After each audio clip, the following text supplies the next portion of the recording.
कृष्णा साथियों, मैं भी कृष्णा ज्ञान सहारा चैनल में आपका स्वागत करती हूँ। सभी बहनों को करवा चौथ की अनंत शुभकामनाएं। ईश्वर करे आपके पति दीर्घायु हो, भगवान सदाशिव माँ गौरा का आशीर्वाद बना रहे, चंद्रमा के समान उनका भविष्य उज्जवल हो, उनका मस्तक तेज हो, उनका सारे संसार में यश फैले, ऐसी मेरी भगवान से प्रार्थना है। और साथ ही साथ जो वो बच्चियां जिनका विवाह नहीं हुआ है, उनके लिए भी मेरी शुभकामनाएं कि ये इस करवा चौथ का व्रत रखने के बाद उनका शीघ्र विवाह संपन्न हो जाए। करवा चौथ से संबंधित और भी वीडियो आपके पास है, लेकिन आज मैं बता रही हूँ चंद्र पूजन क्या करें और हम जो जल देते हैं, अर्घ देते हैं, उस कलश में हम क्या डालें। उसके साथ साथ चंद्रदेव पूजन के बाद अपने पति का पूजन किस प्रकार करें, और इसी के साथ मैं आपको ये बताऊंगी कि ये सारा कार्य करने के बाद आप जब अपना व्रत खोलते हैं, जब आप अपना व्रत खोलने के लिए जल ग्रहण करते हैं, तो उस जल को हम कैसे ग्रहण करें। जैसे ये दूसरे पात्र में, दो ही पात्र में जल लिया जाता है, जैसे दूसरे पात्र में जल लिया और इससे जल पी लेते हैं, लेकिन नहीं, उससे पहले क्या करना है आज की वीडियो में देखिए मेरे साथ। श्रृंगार की सामग्री भी है, लेकिन पहले चंद्रदेव का पूजन करेंगे। देखिए, चंद्रदेव भगवान की पूजा करने के लिए कुछ पत्ता लिया जाता है, या तो पलाश का पत्ता होता है या ढाक का होता है, नहीं मिलता तो सफेद पुष्प का एक पत्ता जो है वो ले लिया जाता है। उससे पहले यहाँ पर हम इसमें यहाँ पर चंद्रदेव को स्थापित करेंगे। यहाँ पर एक छोटा सा हम स्वास्तिक बना लेते हैं। स्वास्तिक बनाकर ही पूजा करने से सारी पूजा संपन्न होती है। और चंद्रदेव भगवान के दर्शन आज के दिन 8:26 पर चंद्रोदय जो होगा वो 8:26 पर होगा, तो बहुत अधिक देर इंतजार करने की आपको आवश्यकता नहीं है। ये पत्ता मैंने यहाँ पर गंगा जल से धो के रखा था, ये मैंने यहाँ पर स्थापित कर दिया। ओम सोम सोमाय नमः, ओम सोम सोमाय नमः मंत्र का जाप करते हुए हम यहाँ पर चंद्र पूजन प्रारंभ करेंगे। देखिए, चंद्रमा को आप जल देते हैं, चलने के माध्यम से देखें, दीपक जलाकर देखें, अर्घ दे, जैसा आपके यहाँ परंपरा होता है वैसे, लेकिन सबसे पहले तसल्ली से, शांति से चंद्र पूजन आपको कर लेना चाहिए। तो चंद्र देवता का पूजन करने के लिए हम सबसे पहले यहाँ पर उनको तिलक लगाएंगे। उसके बाद अक्षत, ओम सोम सोमाय नमः, ओम सोम सोमाय नमः, ओम सोम सोमाय नमः, ओम सोम सोमाय नमः, सफेद रंग का पुष्प अर्पित करेंगे। ओम सोम सोमाय नमः, ओम सोम सोमाय नमः, ओम सोम सोमाय नमः। एक जनेऊ हम अर्पित करेंगे। ओम सोम सोमाय नमः, ओम सोम सोमाय नमः, ओम सोम सोमाय नमः, ओम सोम सोमाय नमः। एक चांदी का सिक्का, क्योंकि चांदी बहुत शुभ मानी जाती है। कहा जाता है जो चांदी का प्रयोग करते हैं, जिनका चंद्रमा कहीं ना कहीं कुंडली में चंद्र दोष होता है, उन्हें चांदी का प्रयोग बताया जाता है। चाहे तो वो चांदी का छल्ला ग्रहण करें, चाहे चांदी का लॉकेट ग्रहण करें, चाहे चांदी का एक टुकड़ा अपने पर्स में रख लें, अथाह धन की प्राप्ति होती है। तो हम यहाँ पर एक चांदी का सिक्का अर्पित करेंगे। इसका हमें क्या करना है ये भी मैं आपको बताऊंगी। सफेद रंग की मिठाई का भोग लगाया जाता है। और ये देखिए, मैं लेकर आई हूँ संदल का इत्र। आप कोई भी एक इत्र लाए। इत्र करवा चौथ वाले दिन बहुत जरूरी है, जो आपको अपने पति को भी देना है और अपने चंद्रदेव को भी लगा दिया। थोड़ा सा हम इसमें अर्घ वाले जल में भी इत्र डाल देते हैं। और एक सफेद मिठाई का भोग लगाया जाता है। ये मैंने सफेद मिठाई का भोग लगाया। ओम सोम सोमाय नमः, ओम सोम सोमाय नमः, ओम सोम सोमाय नमः, ओम सोम सोमाय नमः।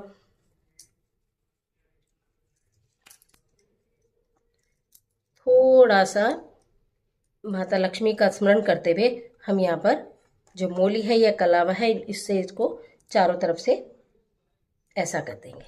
उसके बाद वस्त्र के रूप में सफेद रंग का एक रुमाल मैंने लिया है। आप चाहें तो कोई सफेद रंग का कोई शर्ट, कोई कुछ भी ले सकते हैं, लेकिन मैंने सिर्फ रुमाल लिया है, तो ये रुमाल मैं यहाँ पर अर्पित कर दूंगी।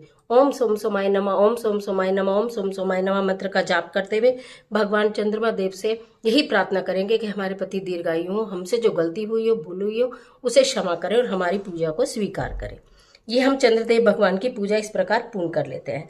अब उसके बाद हमें पति पूजन करना होता है, तो पहले हम अर्घ देते हैं। अर्घ देने के लिए देखिए, मैंने इसके अंदर दूध डाला है, ठीक है, जल है, गंगा जल है और दूध है। दूध के साथ इसमें थोड़ी चीनी डाली है, थोड़े से अक्षत भी हम इसमें डालते हैं। जब हमें इस प्रकार से हमें इसको जल को देना है, ये आप ध्यान रखिए कि चंद्र उच्च का आपका हो जाए, इसके लिए आपको अर्घ वाले जल में दूध जरूर से ही डालना है। 2 दीपक हमें लेने होते हैं। एक दीपक तो ये जो हम प्रज्वलित करके ही रखते हैं पूजा में, एक दीपक हमारा भी शांत है, क्योंकि अभी हमने जो चंद्र को अर्घ देंगे तब उसके बाद दीपक जला के आरती करेंगे। सबसे पहले हम ये आरती करते हैं। और एक बात बताऊं, चंद्रदेव की आरती को 3 बार घुमाया जाता है, सिर्फ 3 बार। ओम सोम सोमाय नमः, ओम सोम सोमाय नमः, ओम सोम सोमाय नमः, ओम सोम सोमाय नमः। 3 बार आरती करके इस दीपक को भी यहीं रख दिया जाता है। तो इस प्रकार हम सूक्ष्म रूप से चंद्रदेव का पूजन कर लेते हैं और चंद्र देवता से आशीर्वाद ले लेते हैं। इसके बाद पति का पूजन किया जाता है। तो पति का पूजन करने के लिए आप उन्हें अपने समक्ष बिठाइए, कुमकुम से उनका तिलक कीजिए, उनको थोड़ा सा अक्षत लगाइए, उनके हाथ में रक्षा सूत्र बांधिए। रक्षा सूत्र बांधना बहुत जरूरी होता है। वो आपके बांधे, आप उनके बांधे, दोनों एक दूसरे के बांध सकते हैं। उनका मुंह मीठा कराएंगे, ठीक है। उनको इत्र भेंट देंगे, अपने पति को इत्र जरूर भेंट देंगे। और अब बता दूं कि ये जो सामग्री है सारी, ये जो सामग्री है, ये जो रुमाल आपने चंद्रदेव को अर्पित किया है, ये आप मंदिर में रखकर आ जाएंगे। ये जो चांदी का सिक्का आपने अर्पित किया है, ये अपने पति देव को दे देंगे। वो अपनी पॉकेट में रखेंगे, अपने धन क्षेत्र में रखेंगे, अपने बैग में रखेंगे, अपने पर्स में रखेंगे, जहां मर्जी रखेंगे। और जहां वो ये रख लेंगे वहीं उनके यहाँ उनके धन का आगमन होना प्रारंभ हो जाएगा। ये सारा सामान जो है किसी प्लांट के नीचे रख देंगे। फूल है, अक्षत है, जनेऊ है, पत्ती है, इसी में लपेट के किसी पौधे के नीचे रख देंगे। ये मंदिर में दे देंगे, ये अपने पति को दे देंगे। क्लियर हो गया सब कुछ। अब अपने पति का पूजन किया है, उसके बाद उन्हें आप ये इत्र दे देंगे और चांदी का सिक्का दे देंगे। आपने अपने पति का पूजन किया, उनके चरण स्पर्श करिए, सदैव उनका आदर करिए, उनका मान करिए, उनकी बातों को समझिए, उनके साथ लड़ाई झगड़ा बिल्कुल मत करिए। खाली करवा चौथ के दिन नहीं, किसी भी दिन मत करिए। जितना आप सहेंगी, जितना आप शांत रहेंगी, उतना ही आपका परिवार अधिक अच्छा हो जाएगा। इसी के बाद आपको करना क्या है, अब मैं बता देती हूँ कि आपको इसमें क्या डालना है। ये मैंने आपको दिखाया कि आपको इसमें क्या डालना है। ये डालकर आप इसे अर्घ देंगे। अब बात यहाँ पर ये आती है कि ये जल है, इससे आप वो करते हैं, जैसे किसी को छलनी में चांद दिखाया जाता है, कहीं कहीं हमारे यहाँ नहीं दिखाया जाता है छलनी में, हम चांद को नहीं देखते हैं, तो इसलिए मैंने छलनी नहीं रखी है। लेकिन आपके यहाँ छलनी का प्रयोग होता है तो जरूर कीजिए, लेकिन देखा देखी पूजा का कोई भी काम मत करिए। अगर आपके परिवार में पहले से नहीं होता है तो फिर आप छलनी से मत करिए। आप चंद्रदेव को अर्घ दीजिए प्रेम से और ओम सोम सोमाय नमः, ओम सोम सोमाय नमः मंत्र का जाप कीजिए। और उसके बाद आप चंद्रदेव को प्रणाम कीजिए, 3 परिक्रमा कीजिए। 3 परिक्रमा करके जो अर्घ आपने दिया है उसको ऐसे स्पर्श करके अपने नेत्रों से लगा लीजिएगा और अपने ऊपर थोड़ा सा छिड़क लीजिएगा और भगवान को प्रणाम कर लीजिएगा। उसके बाद आप अपने पति की आरती कर सकते हैं। पति के चरण स्पर्श करिए। पति के हाथ से आपको पानी पीना होता है, यह परंपरा। मुंह मीठा करना होता है, सफेद मिठाई से ही मुंह मीठा करना चाहिए। जब आप ये अर्घ दे देंगे तो इसमें थोड़ा सा जल आप शेष रखेंगे, ठीक है, थोड़ा सा जल शेष रखेंगे। और आपके पति उस बचे हुए जल से आपको आचमन, आप ऐसे हाथ कर लीजिएगा, आपको यहाँ पर थोड़ा सा जल देंगे, आप उससे आचमन करिएगा। आचमन मतलब आप उसे ग्रहण करिएगा। उसके बाद आप दूसरे लोटे का जल पीजिएगा। ये देखिए, ये वो चीजें मैंने बताई, शायद आपको नहीं पता हो। अभी ये दीपक शांति है, मैंने इसलिए नहीं जलाया क्योंकि चंद्रदेव की आरती अगर आप करते हैं तो आरती में जलाया जाएगा। पूजा में हम दीपक जला चुके हैं। 2 दीपक हम इसलिए रखते हैं, किसी किसी के यहाँ छलनी में चांद को देखा जाता है, हमारे यहाँ नहीं देखा जाता है, इसलिए मैंने छलनी को नहीं रखा है।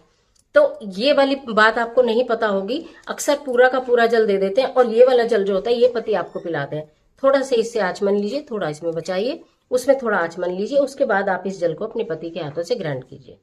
तो ये चंद्र पूजन, पति पूजन और किस प्रकार हम अर्घ दें, किस प्रकार हम क्या डालकर अर्घ दें, इस सारी विधि मैंने आपको बताई। आशा करती हूँ कि सारी की सारी चीजें आपको समझ में आ रही होंगी। और ये है जो श्रृंगार का कुछ सामान मैंने रखा है, इसको थोड़ा सा इधर कर देते हैं, ये मैं दिखाती हूँ। ये आपने अपने सामान अपनी पसंद से ले आइएगा, जरूरी नहीं है। देखिए, हर किसी के हस्बैंड को पसंद पता नहीं होती और ला नहीं सकते हैं, लेकिन कहते हैं कि श्रृंगार ना पति की तरफ से हो या फिर सास की तरफ से हो तो अति उत्तम होता है। तो आप मतलब अपनी पसंद की कुछ चीजें, जैसे क्रीम हो गई है और ये देखिए इसमें कड़े हो गए हैं, कुछ अपनी पसंद की चीजें आप लाके और ये श्रृंगार पिटारी बनाकर दे दीजिएगा। आप तो श्रृंगार गौरा मैया को चढ़ाएंगी, आप श्रृंगार अपनी सासू माँ को देंगी भी, अपने लिए भी आप लाई होंगी। ये महावर है, ये मेहंदी है, ये बिंदी है, ये नेल पेंट है, जो मेन खास चीजें हैं। मतलब जरूरी नहीं है कि बहुत अधिक तादाद में, बहुत अधिक संख्या में आप सामान लेंगी तभी अच्छा रहेगा। ये बिछिए, देखिए बिछिए बहुत जरूरी है, तो बिछुए जो होता है वो जरूर आपको ले लेना चाहिए। ये बिछुए हैं और ये चूड़ी है जो कि एक सुहाग की निशानी होती है और सिंदूर है। तो ये जो श्रृंगार का सामान है ये आप अपनी पसंद से ला के रख लीजिए। आप ये मत सोचिए कि मेरे पति ला कर देंगे या दूसरे के पति लेकर आते हैं और मेरे पति नहीं लाते हैं, इस बात के लिए आप परेशान होते रहे। अरे अपनी पसंद से खूब अच्छा सामान जो आप यूज करते हो, जो ब्रांड आप यूज करते हो वो आप खरीदो और ये पिटारी में बांधो और आप अपने पति को दे दो। वो उनके चरण स्पर्श करो, वो आपको दे देंगे।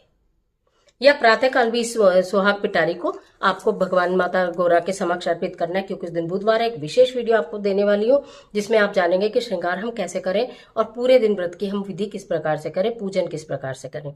तो आप ये प्रातःकाल ही अपने पति के हाथों में दे दीजिए, उनके चरण स्पर्श करके, और उसके बाद वो आपको दे देंगे और आप उसे माँ गौरा को चढ़ा दीजिएगा। उसके बाद स्वयं धारण कर लीजिएगा। ऐसा भी कर सकता है, लेकिन कहने का मतलब यह है कि अपने पसंद का सामान ले आइएगा और आप आपके पति आपको दे देंगे। उसके लिए कोई निराश होने की या परेशान होने की आवश्यकता नहीं है।